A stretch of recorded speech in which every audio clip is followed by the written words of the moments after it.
रतनपुर गांव में जमील नाम का एक गरीब आदमी रहता था। उसके परिवार में उसकी बीबी आसमा और 2 बच्चे थे, एक बेटी और एक बेटा। वो सब बड़ी ही मुश्किल से अपना गुजर बसर कर रहे थे। साधारण दिन तो ठीक थे, पर मुश्किल तब आई जब रमजान का महीना शुरू हो गया। तब उसकी पत्नी आसमा उससे कहती है, सुनिए जी, रमजान शुरू हो गए हैं, ईद आने को है और घर में ना तो कोई राशन है, चूल्हा जले भी कई कई दिन बीत जाते हैं। ऐसे कैसे चलेगा जी, और आखिर कब तक? रमजान आ गई, ये तो बहुत अच्छी बात है। इसमें इतना चिंता करने वाली क्या बात है भला? रमजान में तो ऊपर वाला खाना 4 गुना ज्यादा कर देता है, तो तू परेशान मत हो। बात सिर्फ रमजान की नहीं है जी, ईद की भी है। हमारे बच्चे ईद कैसे मनाएंगे बिना पैसों के? कुछ सोचा है आपने? गरीब की ईद इतनी आसान नहीं होती जी। बाकी के बच्चे जब हमारे बच्चों के फटे कपड़ों का मजाक बनाएंगे तो अच्छा लगेगा क्या जी? तुम सही कह रही हो, तुम चिंता मत करो। हमारे बच्चों की ईद भी बाकी बच्चों की तरह बहुत अच्छी होगी, और सिर्फ बच्चों की ही नहीं, हम दोनों भी इस बार अच्छे से ईद मनाएंगे। पर इतने इत्मीनान के साथ कैसे बोल रहे हो जी? क्या कोई नया काम मिला है? अगर ऐसा है तो हमारे बुरे दिन भी दूर हो जाएंगे। मिला तो नहीं है, पर जल्द ही मिल जाएगा। मैं पूरी जान लगा दूंगा कि इस बार मेरे बच्चे भी अच्छे से ईद मनाए। चल, मैं काम पर जाता हूँ। इतना बोल जमील घर से निकल जाता है और इधर उधर काम ढूंढने लगता है, पर कोई भी उसे काम नहीं देता। तभी उसे उसका एक मित्र मिल जाता है। अरे जमील भाई, ऐसी चमचमाती धूप में कहाँ घूम रहे हो? क्या फिर से कोई काम नहीं मिला? अरे कहो तो मैं मदद कर दूं, तुमको काम दिलवा सकता हूँ। अगर ऐसा है तो दिलवा दो भाई। बहुत मुसीबत में हूँ, सर पर ईद है, बच्चे रोजे से हैं और घर में खाने के लिए कुछ भी नहीं है। तुम्हारी बहुत मेहरबानी हो जाएगी अगर कहीं काम दिलवा दिया तो। ठीक है, तुम यहाँ से आगे जाकर दाएं मुड़ जाना, वहाँ एक जगह दिखेगी काम की। अरे वहाँ जाकर मेरा नाम ले देना, काम मिल जाएगा। अच्छा भाई चलो, मैं चलता हूँ, ठीक है? घर फल भी लेकर जाने हैं, अब बीवी रोजे से है ना। मुनव्वर वहाँ से चला जाता है और जमील ढूंढते ढूंढते उस जगह पर पहुँच जाता है जहाँ मजदूरी का काम हो रहा था। वो वहाँ के सेठ भानु सिंह से जाकर कहता है, सेठ जी, काम चाहिए था, मुनव्वर ने मुझे यहाँ भेजा है। अगर काम मिल जाए तो मेरी मदद हो जाएगी, कृपया करके मुझे काम दे दो। तूने आने में देर कर दी, मजदूर की जरूरत तो थी, लेकिन अभी किसी और को रख लिया है। तू फिर कभी बाद में आना, जब जरूरत होगी तो तुझे रख लेंगे। पर सेठ जी, मदद कर दो, मैं बहुत मुसीबत में हूँ। बीवी बच्चे मेरा इंतजार कर रहे होंगे, वो भूखे हैं, कोई तो काम दे दो, आपकी बड़ी मेहरबानी हो जाएगी। अरे तुझे एक बार की बात समझ में नहीं आती है क्या? अरे काम नहीं है तो नहीं है, रोजा रख के भूख से दिमाग चला गया है क्या? चल जाए यहाँ से और किसी और के सामने जाकर गिड़गड़ा। जमील आंखों में आंसू लिए वहाँ से अपने घर आ जाता है। उसको यूं उदास देखकर उसकी पत्नी चिंतित हो उठती है। क्या हुआ जी, इतनी चिंता में क्यों हो? सब ठीक है ना? क्या फिर से काम नहीं मिला आपको? फिर से खाली हाथ लौटाया आसमा, नहीं मिला काम मुझे। तू और बच्चे क्या खाएंगे? तू भी तो रात से भूखी है ना? घर में भी कुछ नहीं था, इफ्तार का समय भी होने को है। चिंता ना करो जी, जल्दी आ जाओ, रोजा खुलने वाला है। घर में कुछ मिर्ची थी, उसकी चटनी बना दी मैंने, और पड़ोस से एक कटोरा आटा उधार ले आई, जिससे बच्चे और हम खाना खा सकते हैं। वो सब एक साथ बैठकर खाना खाने लगते हैं। तभी उनकी 12 साल की बेटी आयशा कहती है, अब्बू, आज मैंने पहली बार रोजा रखा और अम्मी ने ये मिर्ची बना दी। आप भी कुछ खाने को लेकर नहीं आए, इससे मेरा पेट नहीं भरता अब्बू। हाँ अब्बू, मुझे इसमें मिर्ची बहुत लगती है, मुझसे ये खाई नहीं जाती। सबके घर तो रमजान में इतने सारे खाने बनते हैं, हमारे घर में कुछ भी क्यों नहीं बनता? ये सुनकर जमील और उसकी पत्नी की आंखें आंसुओं से भर जाती हैं। तभी आसमा बच्चों को समझाते हुए कहती है, परेशान मत हो बच्चों, जल्दी हम भी अच्छा खाना बनाएंगे, तब तुम ढेर सारा खाना खाना, ठीक है? हाँ अम्मी और अब्बू, बाजार से जलेबी भी लाना, कितने समय से मेरा खाने का बहुत मन है, मैं तो बहुत सारी खाऊंगी। और ऐसे ही कुछ दिन बीत जाते हैं, पर घर के हालात नहीं सुधरते। जमील दिन रात काम ढूंढता, पर ज्यादातर मायूसी ही नसीब होती। कभी कभार थोड़ा बहुत काम मिलता, जिससे कभी घर में खाना बनता, और कभी भूखा ही रहना पड़ता, या यूं कहें कि इस परिवार के रोजे सिर्फ दिन के नहीं रात के भी बन गए थे। और ऐसे ही ईद को सिर्फ 10 दिन ही बचे थे। उस दिन थका हारा जमील जब घर आया तो दोनों बच्चों ने अपनी फरमाइशें शुरू कर दी।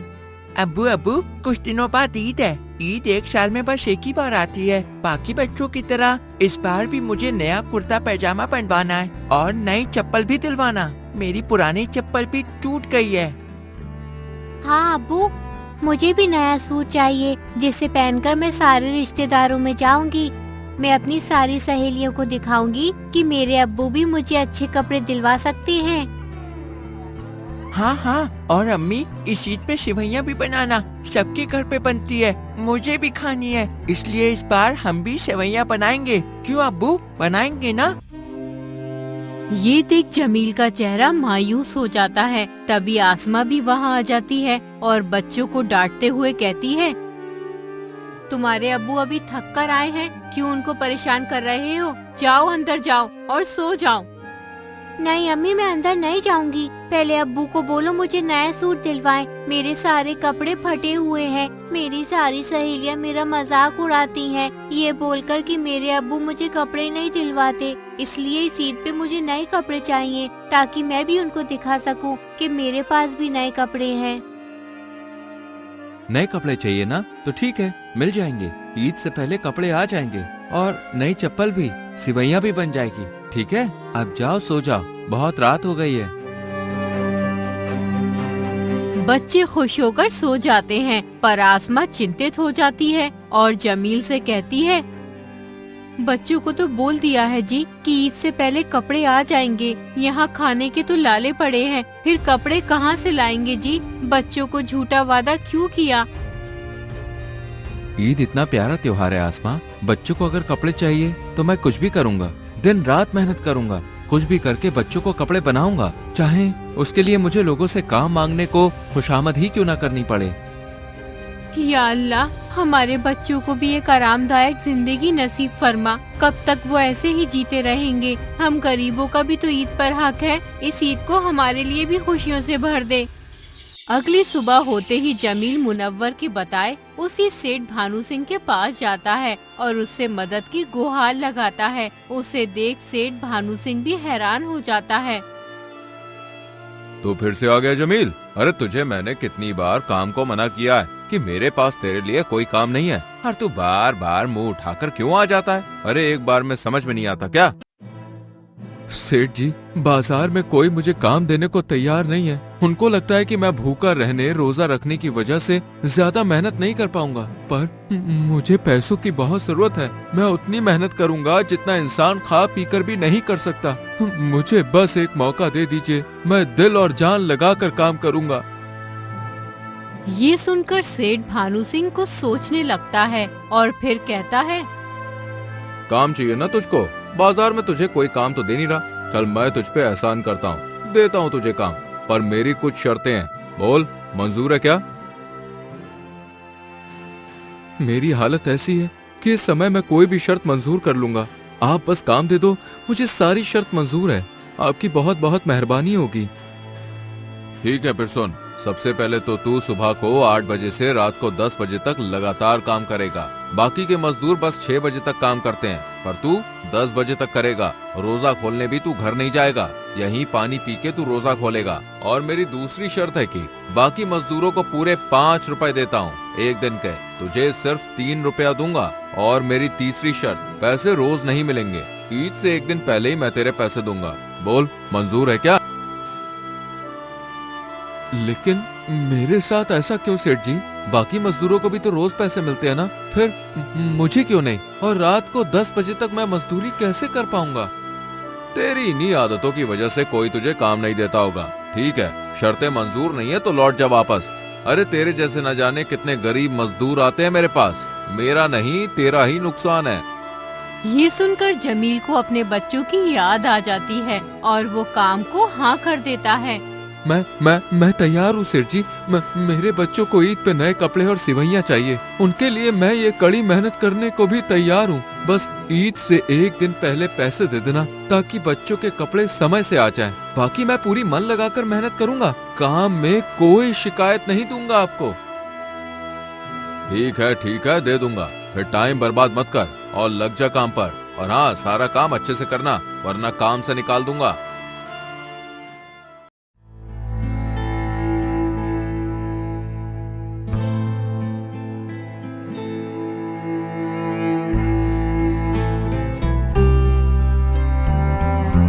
जमील सुबह से रात तक कड़ी मेहनत करता है। रात के 10 बज जाते हैं। लगातार इतने घंटे काम करने से जमील की छाती में दर्द होने लगा था। देर रात जब वो घर आया तो बच्चे सो गए थे।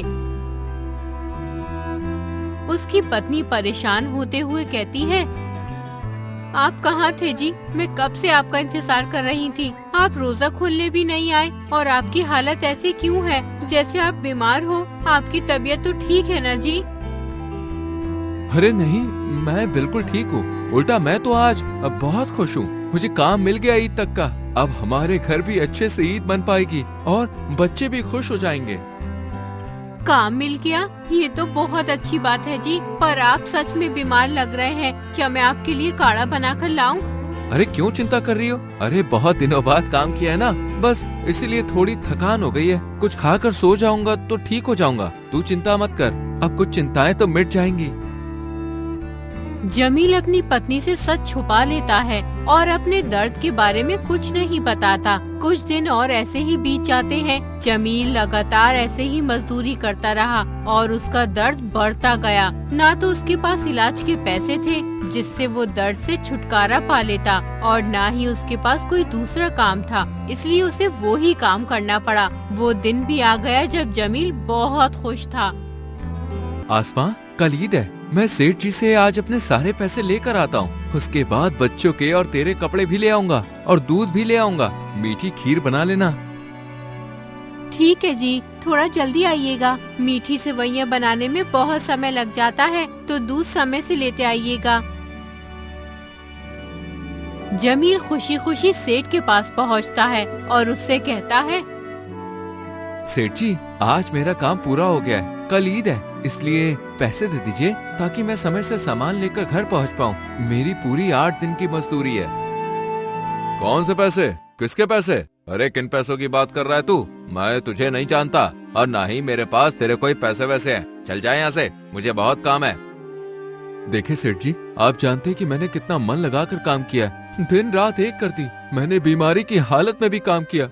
मेरे पेट पर लात मत मारिए। क्यों एक गरीब की आह लेना चाहते हैं आप? देख भाई, बात है साफ। मैंने देखा तुझे काम की जरूरत है। मेरे कई बार मना करने पर भी तू बार बार आता रहा। मैंने सोचा इससे अच्छा बकरा कहाँ मिलेगा और मुझे मुफ्त में काम करवाना था, इसलिए मैंने मौके का फायदा उठा लिया। बात खत्म। और ये आहा वाह हाय वाह देख, ये सब कुछ नहीं होती है। अरे मैं इन सबको नहीं मानता यार। चल भाग यहाँ से। जा रहा हूँ सेठ जी, पर एक दिन अपने इस किए की सजा जरूर भुगतेंगे आप।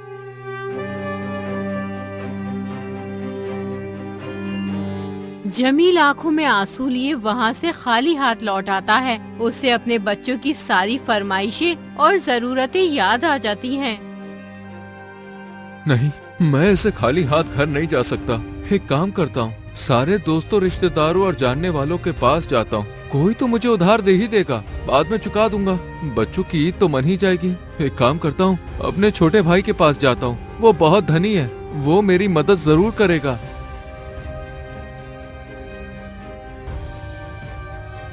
जमील तुरंत अपने छोटे भाई सगीर के पास पहुंचकर उसे सब बता देता है और विनती करते हुए कहता है, सगीर, मेरे छोटे भाई, मैं बस थोड़े पैसे उधार लेने आया हूँ। काम मिलते ही चुका दूंगा। अपने बड़े भाई की इतनी सी मदद कर दे। आपके साथ बहुत गलत हुआ है बड़े भैया, पर मैं आपकी देखे कोई मदद नहीं कर सकता। अरे मेरे भी तो बच्चे हैं, मुझे उनकी ईद अच्छे से मनानी है। आप जाओ यहाँ से, किसी और से मदद ले लो। क्या भाई भाई का कोई रिश्ता नहीं होता? मैं तुझसे मुफ्त में तो नहीं मांग रहा हूँ ना, सिर्फ उधार पैसे मांग रहा हूँ। हर एक समय था जब मैं तुझे कंधे पर बैठा कर घुमाता था। आज भाई मुसीबत में है तो तू भी मदद नहीं कर रहा। सबसे बड़ा रिश्ता धन दौलत का होता है भैया। जिसके पास ज्यादा धन वो सबसे बड़ा। अब मेरा समय खराब मत करो, निकलो यहाँ से। अरे मुझे भी अपने बीवी और बच्चों को बाजार ले जाना है कपड़े दिलवाने। जमील आंखों में आंसू लिए वहाँ से आ जाता है। हर जगह धक्के खाता है, सबके हाथ जोड़ता है, पाँव पड़ता है, पर कोई उसकी मदद नहीं करता। थका हारा जमील खाली हाथ घर लौट आता है।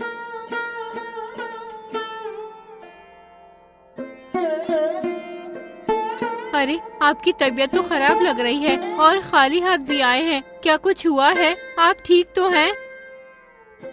सब बर्बाद हो गया आसमा। उस सेठ भानु सिंह ने मेरी पूरी मेहनत रख ली, मुझे एक भी सिक्का नहीं दिया। सारे रिश्तेदारों से, दोस्तों से, सबसे उधार मांगा, किसी ने मदद नहीं की। अब बच्चों का क्या होगा? तभी बच्चे वहाँ आ जाते हैं। अब्बू, आप मेरे कपड़े क्यों नहीं लाए? मुझे नहीं पता, मुझे अभी के अभी कपड़े चाहिए। हाँ अब्बू, आपने हमसे वादा किया था, आप वादा नहीं तोड़ सकते। ये देख जमील बेबस होकर रोने लगता है। मुझे माफ कर दो मेरे बच्चों, मैं तुम्हारे लिए कुछ नहीं कर पाया। तुम्हारे अब्बू तुम्हारे लिए कपड़े नहीं ला पाए, तुम्हारे अब्बू किसी लायक नहीं है। बच्चों को जिद करता देख और जमील को रोता देख आसमा को बहुत दुख होता है और वो बच्चों पर चिल्ला देती है। बस करो तुम दोनों, चुपचाप जाकर सो जाओ, कोई कपड़े वपड़े नहीं बनेंगे, तुरंत यहाँ से जाओ। दोनों बच्चे रोने लगते हैं और अंदर चले जाते हैं। ये देख दोनों पति पत्नी सोच में पड़ जाते हैं। आप चिंता न करो जी, मैं इन बच्चों के पुराने कपड़ों में अपने पुराने सूट का पेबंद लगाकर उनको नए जैसा बना दूंगी। बच्चों को बहला दूंगी मैं, आप फिक्र मत करो, सो जाओ, मैं बच्चों के कपड़े बनाती हूँ। जमील की पूरी रात आंसुओं से भर जाती है और आसमा पूरी रात जागकर पुराने फटे कपड़ों को नया बनाने की कोशिश करने लगती है। खुद के लिए भी एक ऐसा ही सूट बना लेती है। अगली सुबह के साथ ईद भी हो जाती है। हर तरफ रौनकें ही रौनकें थी। सब लोग अच्छे से ईद मना रहे थे, बस जमील के घर में ही मायूसी छाई थी। आसमा ने बच्चों को वो फटे पुराने कपड़े पहनाए और खुद भी पहन लिए। तभी मोहल्ले की एक औरत नफीसा हाथ में सिवैयों से भरी एक कटोरी लेकर आती है और आसमा को देकर कहती है, ये लो आसमा बहन, तुम्हारे लिए मीठी सिवैयाँ लाई हूँ। तुम्हारे घर पे बनी तो होंगी नहीं, तुम गरीब हो ना, तो सोचा अल्लाह नाम की तुमको ही दे दूँ। बेचारे बच्चों का मुंह मीठा हो जाएगा और हमें थोड़ा सवाब मिल जाएगा। तुम्हारे बच्चों का भी मन होगा ना ईद पे सिवैयाँ खाने का। नफीसा बहन, हम गरीब हैं, मजदूर हैं, पर भिखारी नहीं है जो आप अल्लाह नाम का देने आ गई। हम लोग मेहनत मजदूरी करके ही पेट भरते हैं, किसी से मांग कर नहीं भरते। इज्जत हमें भी प्यारी है। अरे आसमा बहन, तुम तो बुरा मान गई। अरे भिखारी में और तुम लोगों में फर्क क्या है? ईद पे मीठी सिवैयाँ भी नहीं बनी तुम्हारे घर पर। तुमने देखो पेबंद लगा हुआ ये फटा पुराना सूट पहना है, मैंने देखो कितना महंगा पहना है। मुझे पता होता तो अपना कोई पुराना सूट भी तुम्हारे लिए ले आती। खैर ये रखो सिवैयाँ और खा लेना। नफीसा आसमा की बेइज्जती करके चली जाती है, जिससे आसमा फूट फूट कर रो पड़ती है। हे ऊपर वाले, कब तक लोगों के ऐसे ताने सुनने पड़ेंगे? क्या गरीबों को इज्जत से जीने का हक नहीं होता? थोड़ा गरीब होते ही लोग उसको भिखारी क्यों समझ लेते हैं? ये सब जमील अपने कानों से सुन और देख लेता है। उधर बच्चे नए कपड़ों के लिए अलग रो रहे थे। ये सब जमील बर्दाश्त नहीं कर पाता और वो घर से निकल जाता है। गुस्से और दुख में चलते चलते वो बहुत दूर निकल आता है और एक जंगल में पहुंच जाता है। थक हार कर वो एक पेड़ के नीचे बैठ जाता है और फूट फूट कर रोने लगता है।